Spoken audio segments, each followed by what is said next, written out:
পৃথিবী সৃষ্টির মূল উপাদান বা উপজীব্য হচ্ছে মানুষ। কিসে মানুষের কল্যাণ, কি মানুষের জন্য অকল্যাণ, কোন পথে রয়েছে মানুষের মুক্তি, এসবই মানুষের একমাত্র মনিব আল্লাহ রব্বুল আলামিন বাতলে দিয়েছেন। মানুষকে তিনি করেছেন আশরাফুল মাখলুকাত বা সৃষ্টির সেরা। আল্লাহর ভাষায়, মানুষকে আমি উত্তম পন্থায় তৈরি করেছি, আবার তাদের কর্মেরই ফলে মানুষকে আমি সর্বনিম্ন পর্যায়ে নামিয়ে দেই। আসমান জমিনের মালিক মহান আল্লাহর এই বাণীর সত্যতার প্রমাণ মেলে পৃথিবীর বিভিন্ন দেশে দেশে সৃষ্টির সেরা সেই মানুষের মহা বিপর্যয় দেখে।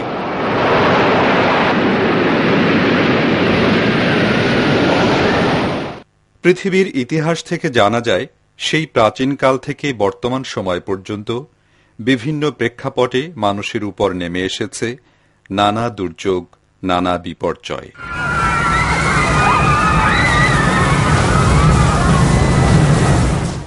এর মধ্যে উল্লেখযোগ্য হচ্ছে ইটালির পম্পে নগরী, মিশরের ফিরাউন রাজবংশ,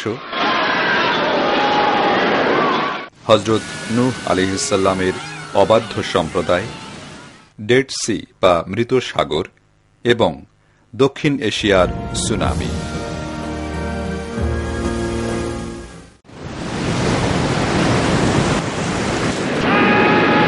জিলজাল বা ভূমিকম্প আল্লাহর একটি নিদর্শন। ভূবিজ্ঞানীরা বলেন, ভূপৃষ্ঠে প্রতি 2 মিনিটে একবার করে ভূমিকম্প সংঘটিত হয়। তবে অধিকাংশ ভূকম্পনের মাত্রা এত কম হয় যে মানুষ তা আঁচ করতে পারে না।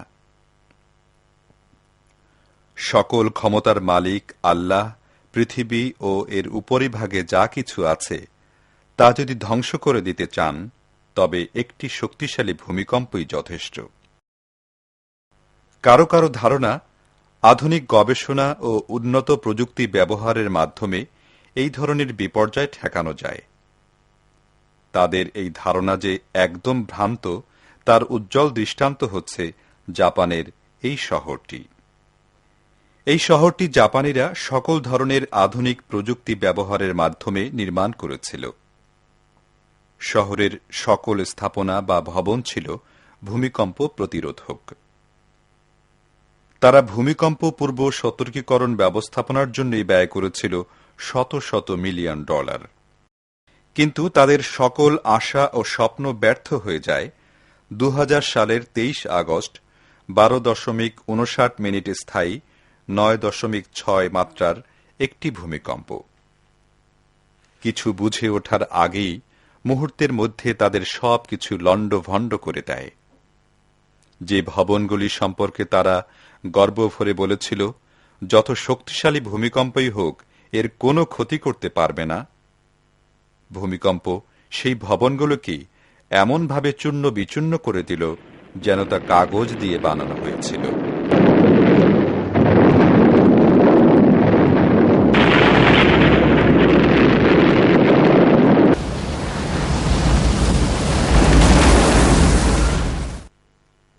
এ সম্পর্কে মহান রব্বুল আলামিন বলেন, أفلم يروا إلى ما بين أيديهم وما خلفهم من السماء والأرض إن نشأ نخسف بهم الأرض أو نسقط عليهم كسفا من السماء إن في ذلك لآية لكل عبد منيب তারা কি সেই আসমান ও জমিন কখনো দেখে নাই, যা তাদেরকে সামনে ও পিছন থেকে ঘিরে রেখেছে?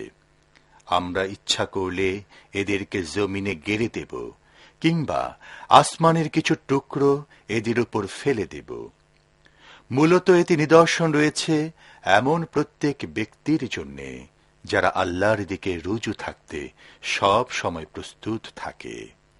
2004 সালের ডিসেম্বর মাসের শেষ দিকে এশিয়া মহাদেশের প্রায় 8টি দেশের সমুদ্রকূলের লোকেরা যখন প্রশান্ত চিত্তে ঘোরাফেরা করছিল, কেউ ছিল গভীর ঘুমে আচ্ছন্ন, কেউ বা আবার নেশাগ্রস্ত হয়ে ইংরেজি নববর্ষ উদযাপনের মহড়া দিচ্ছিল, কেউ কেউ প্রায় বিবস্ত্র হয়ে সমুদ্র পাড়ে সূর্য স্নানে ছিল মগ্ন। বিদেশি পর্যটকরা নিজ দেশের শীতের তীব্রতা থেকে বাঁচার জন্য নাতিশীতোষ্ণ এশিয়াতে এসে সমুদ্র তীরে মেতে উঠেছিল আনন্দ ফুর্তিতে। ঠিক তখনই তাদেরকে ঘিরে ফেলল এক মহা দুর্যোগময় প্রলয়ঙ্কারী ভূমিকম্প। সমুদ্র তলদেশের এই ভূমিকম্প সমুদ্রকে টালমাটাল করে তোলে। এর নাম দেয়া হয় সুনামি।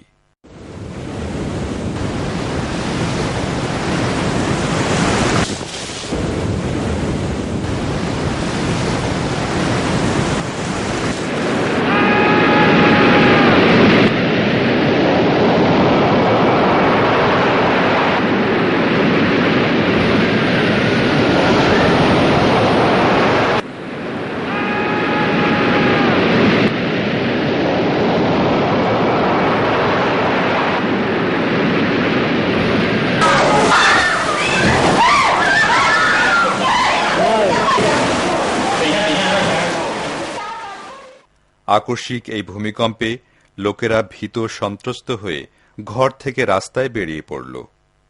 কোথাও তারা এতটুকু আশ্রয় খুঁজে পেল না। ডানে তাকালে বিধ্বস্ত ভবন, বামে তাকালে দেখা যাচ্ছে লাশের স্তূপ, পিছনে তাকালে দেখা যায় উঁচু উঁচু ঢেউ ধেয়ে আসছে, আর সামনে মৃত্যু ছাড়া কোনো পথ নেই। কোথায় যাবে তারা? কোন দিকে পালাবে?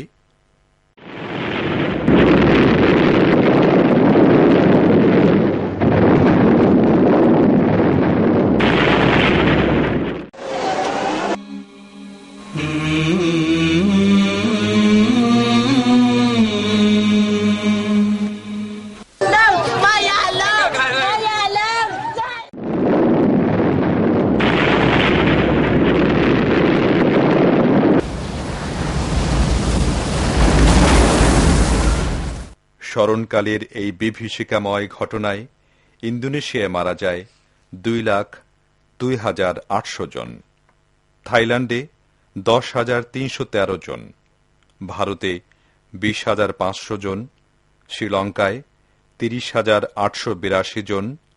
এছাড়া ইউরোপীয় পর্যটক মারা গেছেন 2,000 এবং নিখোঁজ রয়েছেন প্রায় 7,000।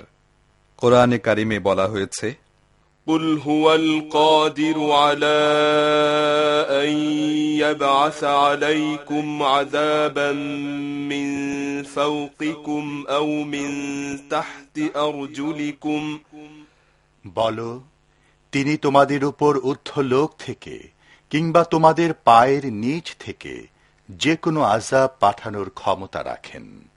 উল্লিখিত আয়াতটি যখন নাজিল হয় তখন রাসূল সাল্লাল্লাহু আলাইহি ওয়াসাল্লাম বললেন, হে আল্লাহ, আমি তোমার মুখমণ্ডলের মাধ্যমে তোমার নিকট আশ্রয় চাই। এভাবে রাসূল সাল্লাল্লাহু আলাইহি ওয়াসাল্লাম ভূমিধস, ভূমিকম্প থেকে আল্লাহর আশ্রয় চেয়েছেন। দর্শকবৃন্দ, আসুন কিছুক্ষণ আমরা এই দৃশ্যগুলো দেখি।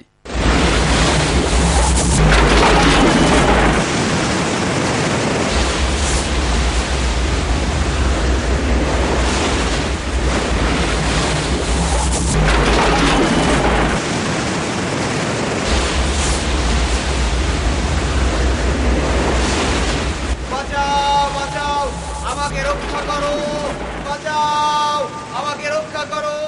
কখনো কখনো বাতাসের তীব্রতা প্রচণ্ড ঝড়ে পরিণত হয়ে ঘরবাড়ি সবকিছু ধ্বংস করে দেয়।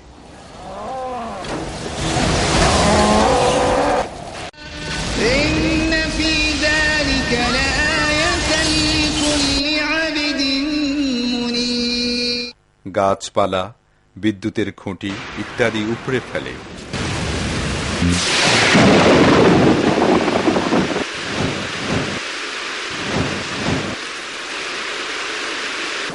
জাহাজ স্টিমার ডুবিয়ে দেয়।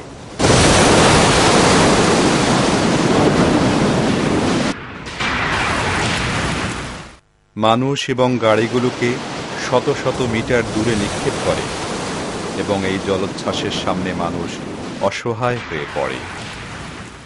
আমার সন্তান কোথায়? অল্প সময়ের মধ্যেই আমাদের সব কিছু ধ্বংস হয়ে গেছে, আমাদের আর কিছুই বাকি রইল না।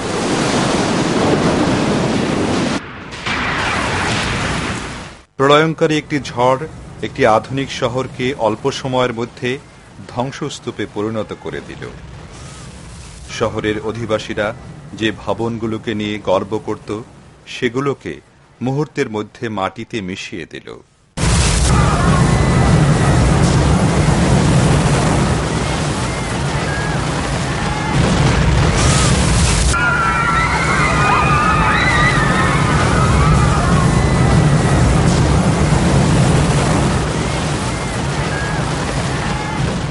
আমি অনুভব করলাম আমার পায়ের নিচের মাটি কেঁপে উঠছে। আমার ছেলেকে অনেক খোঁজাখুঁজি করে পেলাম এবং দেখলাম সে মারা গেছে। এরপর মেয়েকে খুঁজলাম, দেখলাম আমার প্রিয় সন্তানটি মাটির নিচে চাপা পড়ে এখনো কোনো রকমে বেঁচে আছে। আমি দ্রুত মাটি সরাতে লাগলাম, লোকদেরকে চিৎকার করে ডাকতে লাগলাম। অনেকটা পাগলের মতো হয়ে গেলাম। ভূমিকম্প দেখে আমি ভয় পেয়ে গেছি। ভূমিকম্প শুরু হবার পর আমি চিৎকার করতে লাগলাম, আমার আব্বা, আম্মা, ভাই, বোন, আত্মীয় স্বজন সবাই মারা গেছে।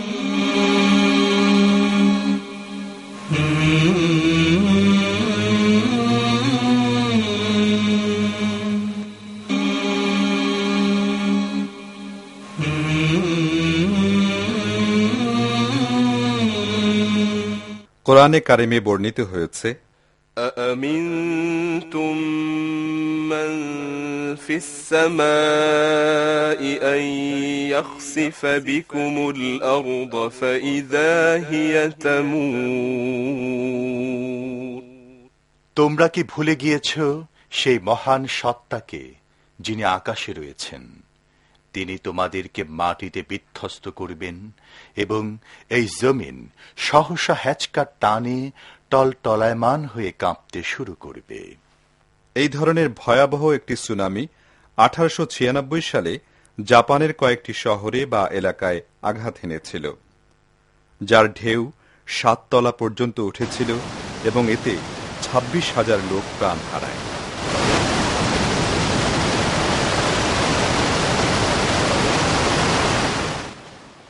(1883 সালে অন্য একটি সুনামি ইন্দোনেশিয়ার জাভা দ্বীপে আঘাত হানে, এতেও 30,000 লোক প্রাণ হারান। এছাড়া 1964 সালে আলাস্কায়, 1983 সালে পশ্চিম জাপানে এবং 1998 সালে পাপুয়া নিউগিনিতে সুনামি আঘাত হানে। এখানে ঢেউয়ের উচ্চতা ছিল 40 ফুট। এসব সুনামিতেও অসংখ্য বনি আদম প্রাণ হারান। কোরআনের ভাষায়, ظهر الفساد في البر والبحر بما كسبت أيدي الناس জলে স্থলে যত বিপর্যয়, এ সবই মানুষের নিজেদের কর্মের ফল। এত বড় মহা বিপর্যয় ধ্বংসলীলার মধ্যেও রব্বুল আলামিন তার কুদরতের নিশানা দেখিয়েছেন। তিনি যে সব কিছুই করতে পারেন, তার হুকুম ছাড়া যে গাছের পাতাটিও নড়ে না, তার উজ্জ্বল দৃষ্টান্ত ইন্দোনেশিয়ার আচেহ অঞ্চলের মসজিদগুলো। বিশ্বের বিভিন্ন স্যাটেলাইট চ্যানেলগুলো যখন সুনামির দৃশ্য প্রচার করছিল, তাতে স্পষ্টত দেখা যায় যে এই মসজিদে আশ্রয় গ্রহণকারী সবাই অক্ষত অবস্থায় রয়েছেন। কাজু গ্রামের ঘর বাড়িগুলো ঢেউয়ের আঘাতে যখন অস্তিত্বহীন, তখন গ্রামের এই মসজিদটি বিস্ময়করভাবে অক্ষত রয়েছে। দেয়ালে সামান্য ফাটল ধরেছিল মাত্র। শায়েখ তুকু কাবি আলী বলেন, ওই গ্রামের প্রায় 100 মানুষ এই দুটি মসজিদে আশ্রয় গ্রহণ করে আশ্চর্যজনকভাবে বেঁচে যান। আচেহ এলাকার লোকদের মতো আমাদেরও দৃঢ় বিশ্বাস, আল্লাহর অসীম কুদরতের ফলেই এই মসজিদ ও মানুষগুলো অক্ষত অবস্থায় রয়েছেন, এবং যার একান্ত করুণায় তারা বেঁচে আছে, সেই মাবুদের বড়ত্ব ও উলুহিয়াতের ঘোষণা ধ্বনি মুখরিত হচ্ছে তাদেরই কণ্ঠে।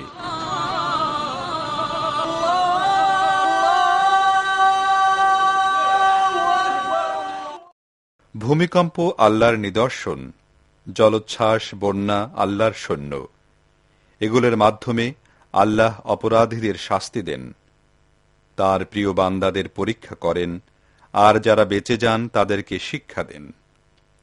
কোরআনের ভাষায়, وما يعلم جنود ربك إلا هو আর তোমার মাবুদের সৈন্যবাহিনী সম্পর্কে স্বয়ং তিনি ছাড়া আর কেউ জানেন না। অথচ কেউ কেউ বলে থাকে এগুলো প্রাকৃতিক দুর্যোগ, প্রকৃতির খেলা বা প্রকৃতির আক্রোশ। আবার কেউ কেউ বলেন পূর্ব সতর্কীকরণ যন্ত্রপাতির অভাবে এই বিপর্যয় ঘটেছে, এগুলো মানুষের বিরুদ্ধে প্রকৃতির প্রতিশোধের বহিঃপ্রকাশ। তাহলে তো প্রশ্ন থেকেই যায়, এই প্রকৃতির স্রষ্টা কে? প্রকৃতি কি নিজেই নিজের স্রষ্টা? কোরআন বলছে, وكذلك أخذ ربك إذا أخذ القرى وهي ظالمة إن أخذه أليم شديد। আর তোমার রব যখন কোনো জালেম জনবসতিকে পাকড়াও করেন, তখন তার পাকড়াও এমনই হয়। আসলে তার পাকড়াও বড়ই কঠিন ও কঠোর হয়ে থাকে। ইসলামী ব্যাংক বাংলাদেশ লিমিটেড সাফল্যের ধারাবাহিকতার শীর্ষে সারা দেশে 169টি শাখার মাধ্যমে আমরা দেশ ও মানুষের কল্যাণে নিয়োজিত। আমানত গ্রহণ, বিনিয়োগ পদ্ধতি ও বিনিয়োগ কার্যক্রম, কৃষি, শিল্প, বাণিজ্য ও দারিদ্র্য বিমোচনে ইসলামী ব্যাংক বাংলাদেশ লিমিটেড অগ্রণী ভূমিকা রেখে চলেছে। সমগ্র দেশে অনলাইন ব্যাংকিং সুবিধা। ইসলামী ব্যাংক সেবামূলক কাজে রাখছে উজ্জ্বল ভূমিকা। ইসলামী শরিয়া মোতাবেক পরিচালিত ইসলামী ব্যাংক বাংলাদেশ লিমিটেড কল্যাণমুখী ব্যাংকিং ধারার প্রবর্তক। আরে আপনি কোথায় ছিলেন? বেঁচে গেছি ভাই, ভাগ্যিস আমার ডাক্তার ছেলে আমাকে ইবনে সিনায় নিয়েছিল। মুহূর্তের মধ্যে এই টেস্ট সেই টেস্ট, কত যে আধুনিক যন্ত্রপাতি। শুধু তাই না, ওরা খুবই দক্ষ, সঠিক রোগ ধরতে পেরেছিল বলেই দ্রুত সেরে উঠেছে। ইবনে সিনা নিশ্চিত করে সেরা মান, কম খরচে আমাদের আন্তরিক সেবা নিন। অযোধ্যা বাড়তি খরচ কেন করবেন? তাই ইবনে সিনা স্বাস্থ্য সেবায় পথ প্রদর্শক। এই যে বীমা মাস্টার, তুমি তো সারা গ্রামের মানুষের বীমা করে বেড়াও। প্রাইম ইসলামিক ইন্স্যুরেন্স নাকি সেইখান থেকে এই হজের জন্য কোনো বীমা চালু করো নাই? এই আপনাদের মতো স্বল্পবিত্ত মানুষের জন্য প্রাইম ইসলামী লাইফ ইন্স্যুরেন্স কোম্পানি একটি হজ বীমা চালু করেছে। তাইলে আমি হজে যেতে পারুম? ইনশাআল্লাহ আপনি অবশ্যই হজে যেতে পারবেন। প্রাইম ইসলামী লাইফ ইন্স্যুরেন্স লিমিটেড, আর্থিক নিরাপত্তার সেতু বন্ধন।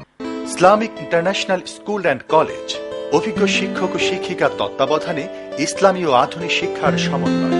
আপনার সন্তানের সুন্দর ভবিষ্যৎ গড়ায় আমাদের যাবতীয় প্রয়াস। Islamic international school and college, Gulshan, Dhaka.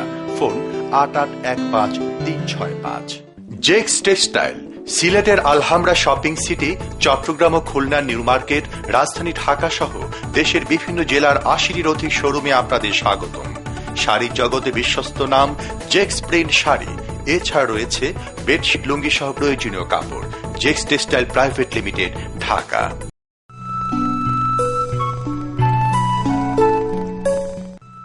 সাগর পারের ভ্রমণ কার না ভালো লাগে, আর সে সমুদ্র যদি হয় কোনো প্রাগৈতিহাসিক স্মৃতিময় ঘটনায় সমৃদ্ধ, তবে তো কোনো কথাই নেই।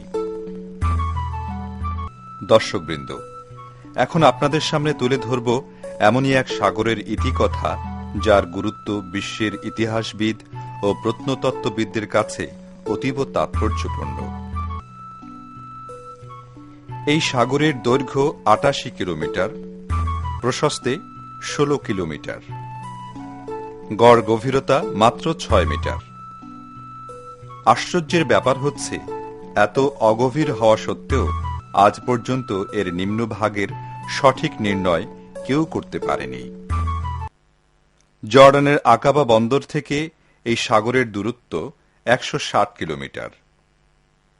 ও হ্যাঁ, সাগরের নামটি হল ডেড সি বা মৃত সাগর। এই মৃত সাগরের উত্থান যে জাতিকে নিয়ে, তারা হল হযরত লূত আলাইহিসসালামের সময় পৃথিবীর সবচেয়ে জঘন্যতম অপরাধে নিমজ্জিত সদম বা লূত সম্প্রদায়। কোরআনে কারিমে যাদের সম্পর্কে বলা হয়েছে, وَلُوطًا إِذْ قَالَ لِقَوْمِهِ إِنَّكُمْ لَتَأْتُونَ الْفَاحِشَةَ مَا سَبَقَكُمْ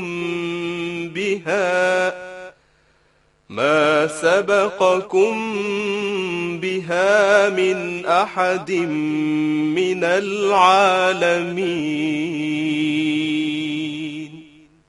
আর লূতকে পাঠালাম যখন সে তার জাতিকে বলল, তোমরা এমন নির্লজ্জ দুষ্কর্ম করছ যা তোমাদের পূর্বে দুনিয়ায় কেউ করে নাই। মহান রব্বুল আলামিনের প্রতি অবাধ্যতা ও জঘন্য সব অপকর্মের কারণে সদম ও লূত সম্প্রদায়কে সমূলে ধ্বংস করে দেয়া হয়। ধ্বংসযজ্ঞের স্থানটিতে একটি পানিকূপের সৃষ্টি হয়, আর সেই পানিকূপই আজকের আল বাহরুল মাইয়েদ বা মৃত সাগর নামে খ্যাত। পৃথিবীর সামগ্রিক সমুদ্র তলদেশ থেকে মৃত সাগরের বেলাভূমি ৪০৬ মিটার নিচে। ভূগোলবিদ ও মানচিত্র অঙ্কনবিদদের মতে এটাই হচ্ছে পৃথিবীর সবচেয়ে নিচু জায়গা। মৃত সাগরের বিশেষত্ব হচ্ছে, এখানে সাঁতার কাটতে গিয়ে কেউ ডুবে যায় না। সাঁতার না জানা ব্যক্তিটিও অনায়াসে এখানে ভেসে থাকতে পারেন। বিজ্ঞানীদের মতে এই সাগরের পানিতে লবণ এবং ফসফেটের পরিমাণ অত্যধিক। এই দৃশ্যটি তার উজ্জ্বল প্রমাণ। মহান রব্বুল আলামিনের শক্তিমত্তা ও কুদরতের আরও একটি নিদর্শন হল, আজ পর্যন্ত যেমন কেউ অগভীর হওয়া সত্ত্বেও এই সাগরের তলদেশ নির্ণয় করতে পারেনি, তেমনিভাবে ধ্বংস হয়ে যাওয়া সদম ও লূত সম্প্রদায় কি কি সম্পদ রেখে গেছে তাও উদ্ধার করতে পারেনি।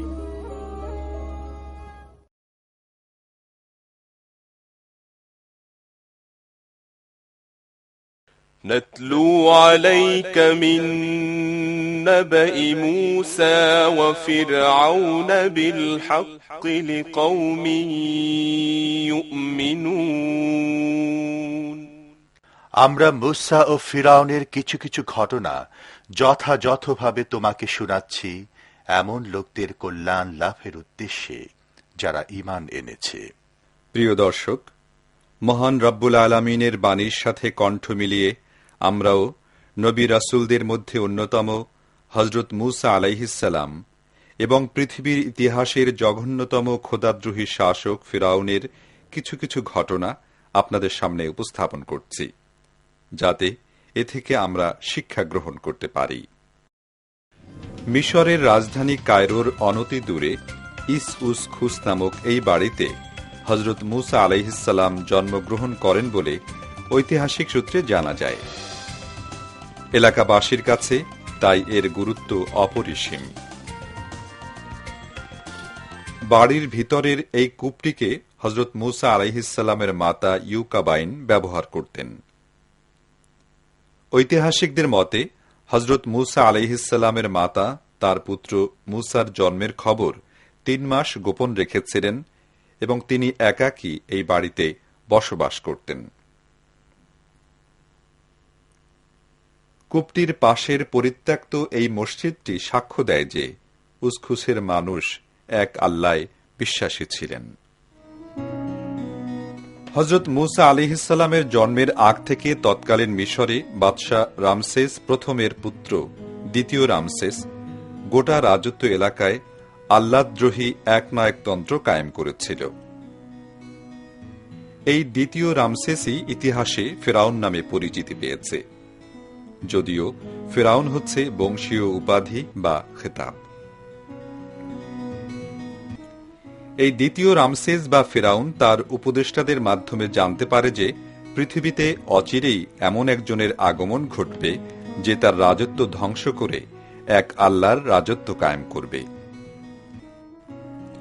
তাই তো সে রাজ্যময় এক চরম মাৎসনায় শুরু করে এবং কন্যা সন্তানদের জীবিত রেখে সকল পুত্র সন্তানদের হত্যার নির্মম নির্দেশ দেয়। ফিরাউনের সার্বিক কর্মকাণ্ড সম্পর্কে কোরআনে কারিমে বলা হয়েছে, ইন্না ফিরআউনা আলা ফিল আরদি ওয়াজআলা আহলাহা শিয়াআন ইস্তাদঈফু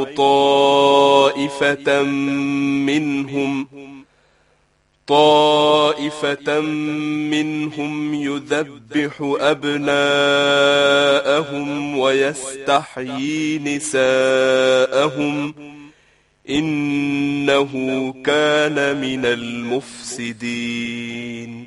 ফিরআউন পৃথিবীতে সীমা লঙ্ঘন ও বিদ্রোহ করেছে এবং তার জনসাধারণকে দলে উপদলে বিভক্ত করেছিল। প্রজাদের একটি দলকে সে লাঞ্ছিত ও অপমানিত করেছিল। তাদের পুত্র সন্তানদের হত্যা আর কন্যা সন্তানদের জীবিত রাখার নির্দেশ দিয়েছিল। আসলে সে ছিল অত্যন্ত বিপর্যয় সৃষ্টিকারী লোকদের মধ্যে একজন। পিরামিডের দেশখ্যাত মিশরে ফিরাউনের রাজত্বকালে আল্লাহর একাত্মবাদের পরিবর্তে বিভিন্ন দেবদেবীর পূজা অর্চনা চলছিল দেধারছে। দিনে দিনে ফিরাউনের অপকর্মের পরিধি এতই বেড়ে গেল যে অবশেষে মহান রাব্বুল আলামিন অন্যান্য অহংকারীদের মতো এই নির্বোধ অহংকারী এবং তার সাঙ্গপাঙ্গদের সলিল সমাধি ঘটান নীল নদের অতল গভীরে।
কোরআনের ভাষায়, فأخذناه وجنوده فنبذناهم في اليم فانظر كيف كان عاقبة الظالمين। শেষ পর্যন্ত আমরা তাকে এবং তার সৈন্য সামন্তকে পাকড়াও করে সমুদ্রে নিক্ষেপ করলাম।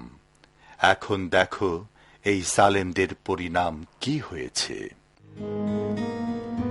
আল্লাহ এই জালিমকে তার বংশসহ নদীতে ডুবিয়েই ক্ষান্ত হননি, বরং তার লাশ দেখে যাতে পরবর্তীতে মানুষেরা শিক্ষা নিতে পারে, আল্লাহদ্রোহীর পরিণতি কি ভয়ঙ্কর হয় তা জানতে পারে, সেজন্য আজও তার লাশের মমি কায়রোর তাহারার জাদুঘরে সংরক্ষিত রাখার ব্যবস্থা করেছেন। সারা বিশ্বের হাজারো পর্যটক এই জাদুঘরে আসেন এবং ফিরাউনের লাশের মমি দেখে শিক্ষা নিয়ে থাকেন। আল্লাহ রাব্বুল আলামিন আমাদেরকে তার একনিষ্ঠ গোলাম হিসাবে কবুল করুন। আল্লাহ তাআলা যুগে যুগে মানব জাতির হেদায়েতের জন্য বিভিন্ন সম্প্রদায়ের কাছে নবী রাসূল পাঠিয়েছেন।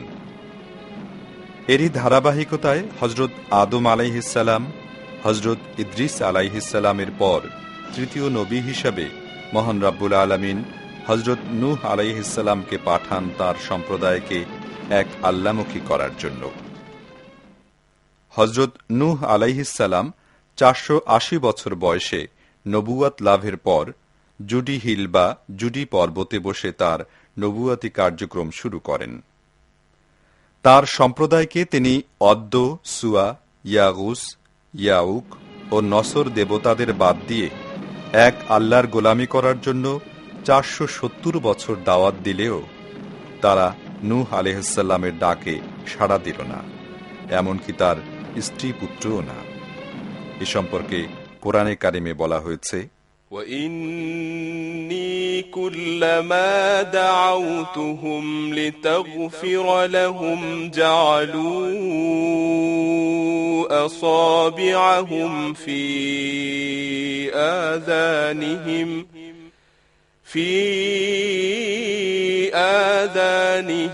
واستغشوا ثيابهم وأصروا واستكبروا استكبارا। আর যখনই আমি তাদেরকে ডেকেছি যেন তুমি তাদেরকে মাফ করে দাও, কিন্তু তারা তাদের কানে আঙুল দিয়ে এবং নিজেদের কাপড় দিয়ে মুখ ঢেকে নিয়েছে এবং নিজেদের সিদ্ধান্তে তারা অনমনীয় হয়েছে আর খুব বেশি অহংকার করেছে। ফলে আল্লাহ রব্বুল আলামিন নূহ আলাইহিসসালামের সম্প্রদায়ের প্রতি অসন্তুষ্ট হয়ে যান এবং নূহ আলাইহিসসালামকে একটি নৌকা তৈরির নির্দেশ দেন। তাতে তার অল্প সংখ্যক অনুসারী ও পালিত পশুদের জোড়ায় জোড়ায় নিয়ে আরোহণ করেন।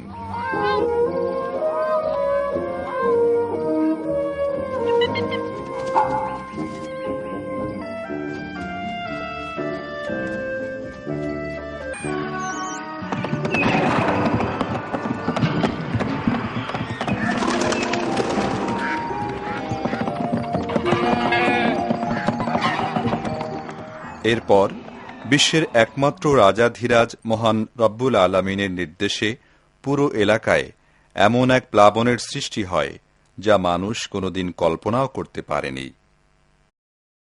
এই প্লাবনের ফলে হযরত নূহ আলাইহিসসালামের কিস্তির বাইরে যা কিছু ছিল নিমেষেই সব ধ্বংস হয়ে গেল।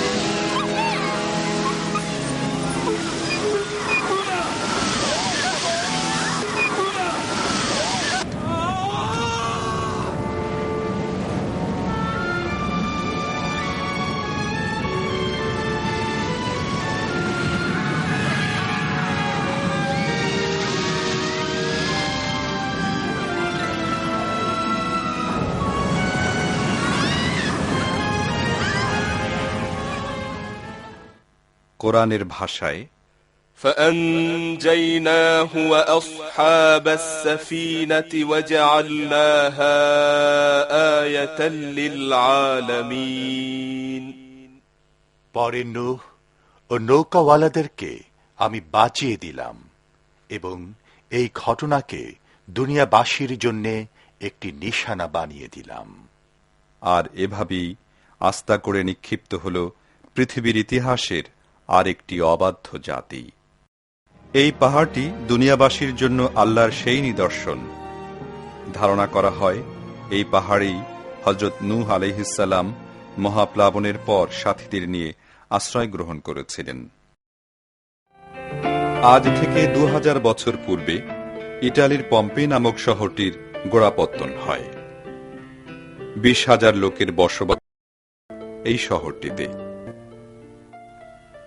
নাগরিক জীবনের স্বাভাবিক সব রকমের সুযোগ সুবিধা ছিল এখানে। ছিল কোলাহলমুখর কর্মচঞ্চলতা, কিন্তু সব পাওয়ার আনন্দে এখানকার অধিবাসীরা হয়ে উঠেছিল বড়ই বেয়ারা, অহংকারী আর লোভী। এক আল্লাহকে ভুলে দেবদেবী আর মূর্তির চর্চায় হয়েছিল আকণ্ঠ নিমগ্ন।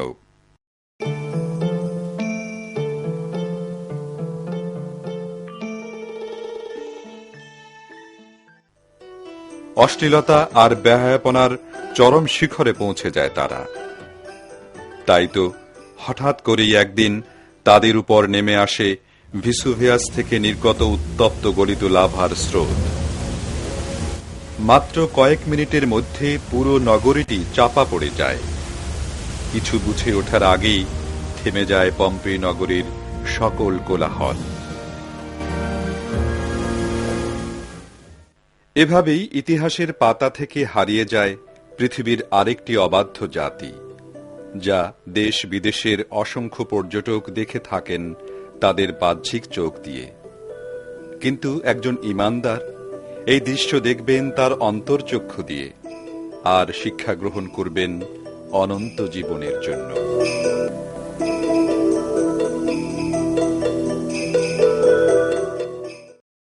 যুগে যুগে অসংখ্য মানুষ ভূমিকম্প, আগ্নেয়গিরি, ঝড়, জলোচ্ছ্বাস, মহামারীর মতো আল্লাহর অসংখ্য নিদর্শন দেখছে, শুনছে, তারপরও তাদের সুমতি হচ্ছে না।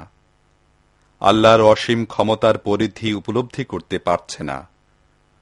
অজ্ঞতার বশবর্তী হয়ে তারা এগুলোকে প্রাকৃতিক দুর্যোগ বলে চালিয়ে দিচ্ছে।